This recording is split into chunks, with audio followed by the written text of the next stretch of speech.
Another attempt at a short. Do you want to know how big, how complicated, how big the Python or the containers are when you do a machine learning project and you containerize it to do all the development? Well, it turns out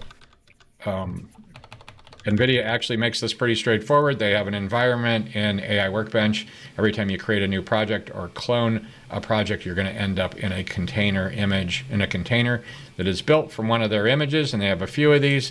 And so I created all 4 of their standard image types to get a feel for how big they were on the disk. And it's pretty interesting. The Python image is 1.23. That includes Jupyter Lab and a bunch of other tools in it, but not things like Jupyter Git.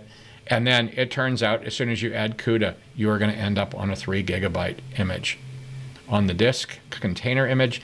And then if you decide to bring in the totally cool Rapids library, which also requires CUDA support, you're going to end up with a 20 GB image. So that's what that is. Like I said, in AI Workbench, you can build a different container for each one of your projects. If you have a bunch of projects, you're going to have a little bit of disk-based usage, and you should probably also account for how much memory you're going to use in any of these. Anyway, that's it. Have a great day.